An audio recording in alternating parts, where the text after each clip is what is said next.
राजा, जिसमें राजा ही था, एक सम्राट था और राक्षस उसका मंत्री। बड़ी अजीब कहानी है ये जो मैं आपको सुनाने जा रहा हूं, ध्यान से सुनिएगा। क्या क्या करा उस राक्षस ने और क्या क्या करा उस राजा ने, वो सब इस कहानी के अंदर ही है।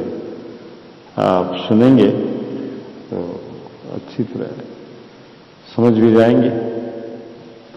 तो ध्यान से सुनिएगा, कहानी को बहुत अच्छी और मजेदार है।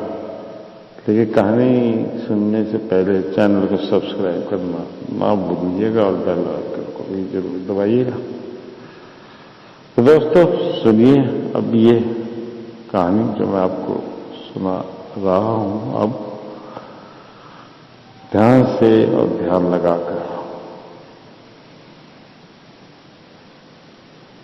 तो कहानी शुरू करता हूं मैं अब, सुनिए।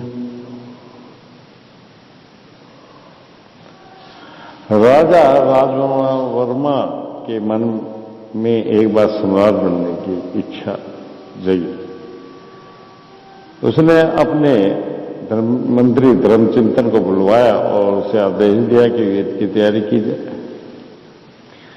मंत्री ऐसा आदेश पाकर सख्ती में आ गया। बोला, राजन आप कैसे जानते ही हैं कि युद्ध के कारण कैसी कैसी विपत्तियां टूटती हैं, धन मान और प्राण सब हाथ धोने पड़ जा सकते हैं, राज्य में अकाल और अशांति फैल सकती है। इस शांत और आरत वातावरण को भंग करने का विचार आपके मन में कैसे पैदा हुआ? अच्छा होगा आप ये विचार अपने मन से निकाल दें।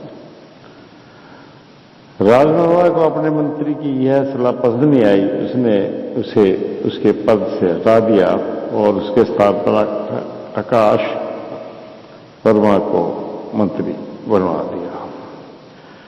नए मंत्री का नाम आकाश वर्मा था। राजा ने उसको अपने मन की बात भी बता दी। आकाश वर्मा की नजरें काफी अरसे से शासन पर लगी हुई थी। उस समय राजा बनने के सपने देख रहा था। जब तक धर्मचिंतन राजा का मंत्री बना रहा, उसे अपनी इच्छा पूरी करने का कोई अवसर दिखाई नहीं दिया। लेकिन जैसे ही वह मंत्री बना, उसे अपना सपना साकार होते दिखा। वह राजा से बोला, राजन आपके मुखमंडल पर सम्राट के सभी चिन्ह दिखाई दे रहे हैं। आप अवश्य सम्राट बनेंगे, लेकिन हमारे पड़ोसी राजा हमसे ज्यादा शक्तिशाली हैं।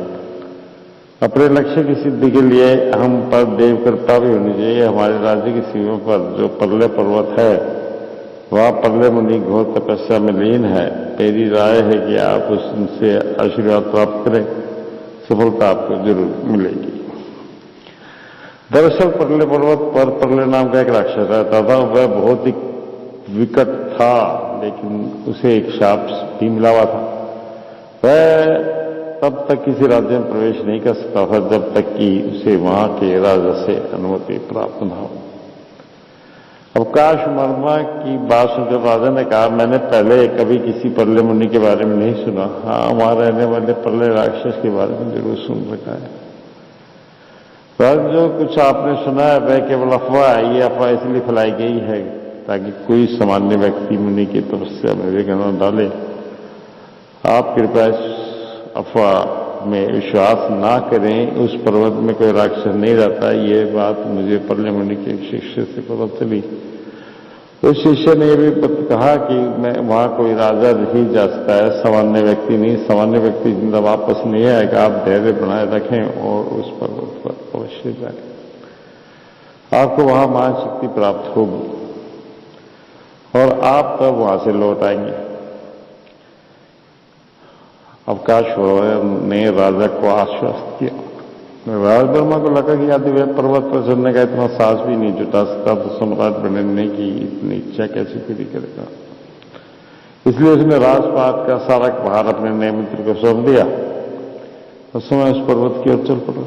राजा राजवर्मा कई कष्ट उठाकर परले पर्वत पर पहुंचा। वह काफी थक चुका था, इसलिए वह एक पर्वत के पेड़ के नीचे आराम करने लगा। तब अचानक उसके सामने एक दर्दांत राक्षस आ खड़ा हुआ। उसके समूचे बदन पर घने बाल थे और उसकी बड़ी आंखें भयंकर सी दिखती थी। ऐसे विकराल राक्षस को देखकर बड़े से बड़े साहसी का भी दम खिसक सकता था। बहरहाल राजा तो अवकाश वर्मा के झूठे आश्वासन पर विश्वास कर चुका था, इसलिए प्रलय जैसे राक्षस को देखकर भी विचलित हुआ, बल्कि उसका अभिवादन करते हुए बोला, है मुनिवर, मैं इस राज्य का राजा हूं, मेरा नाम राजमनु है। आप कृपा अपना यह विचित्र वेश त्याग दें और मेरी इच्छा की पूर्ति के लिए आशीर्वाद देकर मुझे अनुग्रहित करें। राजा की बात सुनकर प्रलय राक्षस को बड़ी हैरानी हुई। उसे एक बार राजा की और बड़ी कड़ी नजरों से देखा और ओंकार करते हुए बोला, तुम एक राक्षस से मुनि के दर्शन चाहते हो, बड़ी अजीब बात है, लेकिन अब क्योंकि मैं जान गया हूं कि तुम एक राजा हो, मैं तुम्हें एक शर्त पर छोड़ने को तैयार हूं। तुम मुझे अपना मंत्री बनाकर अपने साथ ले चलो और मुझसे वादा करोगे तो मेरी सलाह के बिना कुछ भी नहीं करोगे। फौरन अपनी स्वीकृति दो, वरना मैं तुम्हें अभी निकल जाऊंगा। राजा की समझ में आया था कि अब वह क्या करे। वह बड़ी असमंज में था, यह तो वाकई राक्षस निकला। उसने मन ही मन कहा, इसमें तो मुनि वाले लक्षण बिल्कुल नहीं है। अगर यह राक्षस ही है तो इसकी शर्त मान लेने में का अर्थ होगा हर समय खतरे से गुजरना। राजा भी सोच ही रहा था कि प्रलय राक्षस ने उसे धड़ से उठाया और मुंह में डालने को हुआ, लेकिन मुंह में डालने से पहले उसने एक बार फिर कहा, तुम बोलते क्यों नहीं हो? मुझे बड़ी जोरों की भूख लगी है, जल्दी से हाँ या ना कहो। राक्षस का मुंह एक काली गुफा के समान खुला था। उसकी जीवा एक भारी जर्जर की जीवा दिखाई दी। राजा बुरी तरह से डर गया। उसने तुरंत कहा, तुम्हारे जैसे शक्तिशाली व्यक्ति को अपना मंत्री बनाने में मेरी ही भलाई है। मैं इस प्रस्ताव को कैसे ठुकरा सकता हूं? बस मेरी एक चिंता है, मैं तुम्हें इस रूप में अपने साथ कैसे ले जा सकता हूं? तुम इसकी चिंता मत करो, मैं जब चाहूं जैसे जाओ अपना रूप बदल सकता हूं, ऐसी शक्ति मुझ में है। बस तुम मुझे वचन दो कि तुम मेरी हर बात मानोगे। राक्षस ने कहा, तुम मेरे मंत्री क्यों बनना चाहते हो? तुम तो मुझे मारकर मेरे राज्य में राजा बनकर रह सकते हो। राजवर्मा ने अपना संदेह व्यक्त किया हुए कहा। राजा राजवर्मा का प्रश्न सुनकर राक्षस थोड़ा सा चक्कर में पड़ गया। फिर बड़ी धीमी आवाज में जैसे कोई रहस्य बता रहा, बोला, मुझे एक शाप है। मैं राजा की स्वीकृति के बिना उसके राज्य में पाँव नहीं रख सकता। अगर मैं अब तुम्हें मार दूं तो मैं स्वीकृति किससे लूंगा? शायद तुम अब ये भी जानना चाहोगे कि मैं तुम्हारा मंत्री क्यों बनना चाहता हूं। राजा का दायित्व होता है कि प्रजा की रक्षा करना, और मंत्री का दायित्व होता है राजा के हितों की रक्षा करना। मैं तुम्हारे हितों की रक्षा आसानी से कर सकता हूं। प्रजा की रक्षा करना मेरा बहुत बड़ा काम है। जब राजा मेरे वश में होगा, जब चाहे प्रजा के साथ अन्याय ही क्यों ना होता रहे, मेरे राज्य की जिम्मेदारी होगी, मेरी नहीं। राक्षस की बात सुनकर अब राजा चक्कर में पड़ गया। मैं जानता था कि उस राक्षस की शक्ति अपार है। दूसरे राक्षस ने उसे किसी प्रकार की हानि भी नहीं पहुंचाई थी, क्योंकि वह उसके हितों की रक्षा करने वाला मंत्री बनना चाहता था। इस स्थिति में राज्य की भलाई थी और मेरे मौका मिलने पर वह उसकी सहायता में सम्राट भी बन सकता था। यह सब सोचते हुए उसने राक्षस की शर्त मंजूर कर ली। जैसे ही राजा ने राक्षस की शर्त मंजूर की, वैसे ही राक्षस मानव रूप में आ गया और राजा के साथ राजगादी चलने के लिए तैयार हो गई। इस बीच अवकाश वर्मा ने राज्य भर में घोषणा करवा दी थी कि राजा की मृत्यु हो गई है, इसलिए वह अपना राजनीतिक तिलक करने के प्रयास में था। जब उसने देखा कि राजा वापस आ गया है तो उसके हाथ पैर फूल गए और उसकी घिघी बन गई। राजा ने उसकी आंखें तैरते हुए देखा और कहने लगा, तुमने जो अपराध किया है उसका दंड तुम्हें स्वयं बता देना होगा। राजा आगे कुछ कहने ही जा रहा था कि उसके राक्षस मंत्री के बीच में ही राजा ने रोक कर कहा, राजन, आज से राज्य में जब भी कोई बड़ा अपराध होगा, उस अपराध के बारे में निर्णय लेना आपका काम है और अपराधी को दंड देना मेरा काम है। देखें कि मैं इस राजद्रोही को कैसे दंड दे सकता हूं। यह कहकर उसने तुरंत अपना सिर बढ़ाया और आकाश वर्मा को अपनी मुट्ठी में भरकर अपने मुंह में डालकर निकल गया। उसे निकल चुका तो सब फिर वहां फिर भय मान रूप में आ गया। यह सब देखकर वहां उपस्थित सभी लोग मारे डर के बुरी तरह सहम गए। राक्षस और मंत्री के इस कृत्य पर राजा भी डर से कांप गया।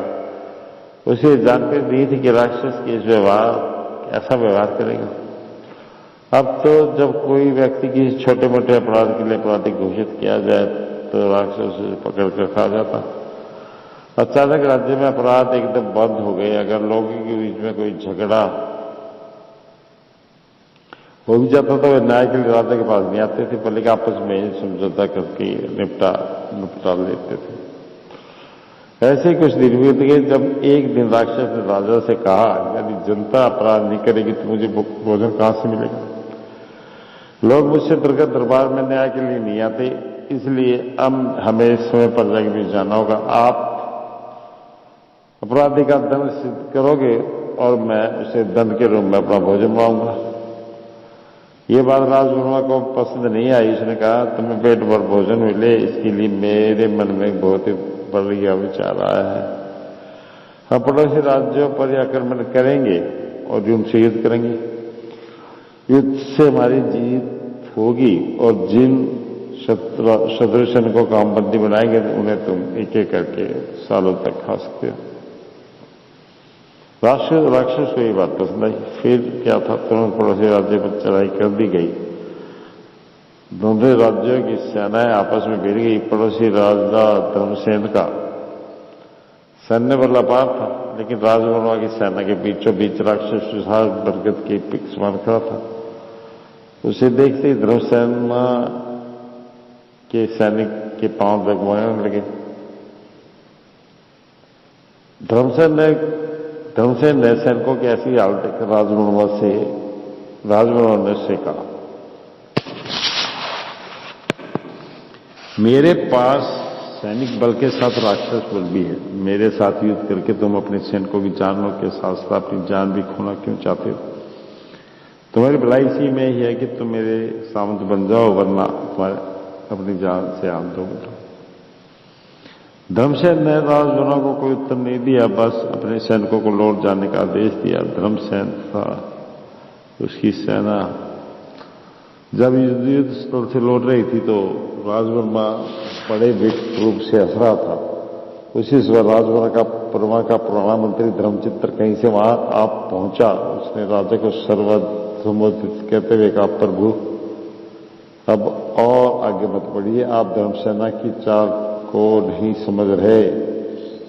आपकी जान खतरे में पड़ सकती है। जो मुझसे डरकर भागा है मैं उससे क्यों डरूं?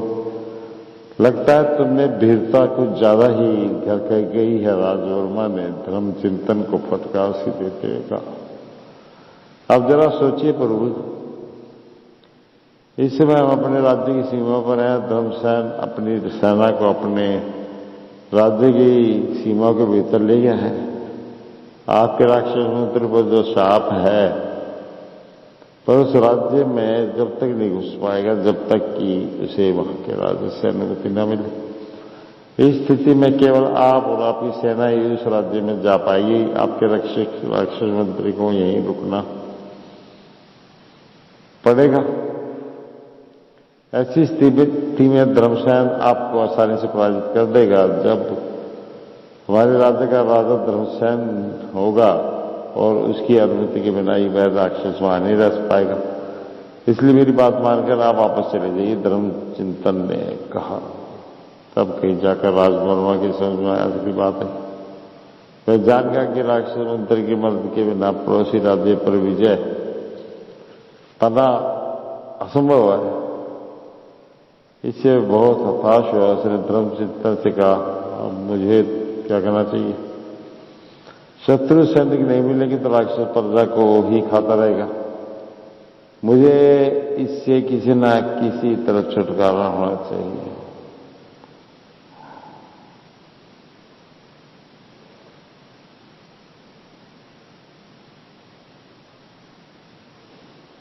इस पर धर्मचिंतन बोला, प्रभु जब कोई राजा पराये राज्यों को जीतने की फिराक में पड़ जाता तो एक प्रकार से राक्षसी बन जाता है। प्रजा जब अपराध करती है तो वह राक्षस का भोजन बन जाती है। राक्षस मंत्री की कृपा से हमने ये दोनों तथ्य जान लिए हैं। आप राक्षस को आदेश दिए कि वह हमारा राज्य छोड़कर चला जाए, इसी में सबकी भलाई है। राजा को यह सलाह पसंद आई। उसने राक्षस से कहा कि वह राक्षस छोड़कर राज्य छोड़कर चला जाए। इस पर राक्षस एकदम गुस्से में आ गया और राजा को पकड़ने के लिए उसकी ओर बढ़ा। लेकिन जैसे ही वह आगे बढ़ा वैसे ही राजा के सेना एकजुट होकर उस पर टूट पड़ी। इससे राक्षस का समूचा साहस काफुर हो गया।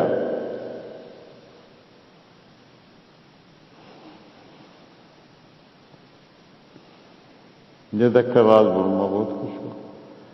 उसने धर्मचिंतन से कहा, मंत्री जी मैंने आपके प्रति अन्याय किया था। लेकिन धर्मचिंतन बड़े शांत और विनय स्वभाव में बोला, प्रभु मानव जो आपस में ही रहते रहते राक्षसी बल का बढ़ावा मिलता है, लेकिन सभी मानव एकजुट हो जाए तो राक्षसों का सामना नहीं कर सकते। राजा को चाहिए कि वह अपनी शक्ति का उपयोग करे और राक्षसी शक्ति का अंत करने के लिए करे। अपना राज यह फैलाने के लिए नहीं, आप सम्राट बनने की आकांक्षा छोड़ दीजिए और आपके राज्य में जो मानव रूपी राक्षस छिपे हैं ढूंढ कर उनका निर्मूलन कर दीजिए। इससे जनता हमेशा आपकी जय जयकार करती रही। राजा राजभवन को धर्मचिंतन की यह सलाह बहुत पसंद आई। उसने उसे मंत्री पद पर बहाल कर दिया। फिर कई वर्षों तक वहां सुख शांति के साथ राज करता रहा। तो दोस्तों ये थी कहानी राक्षस की। और राजा कैसी लगी बताइएगा जरूर। चलो मिलूंगा मैं आपसे फिर एक और नई कहानी के साथ बहुत ही जल्द। इंतजार करना है तो कर लीजिए, अगर नहीं करना तो आपकी मर्जी।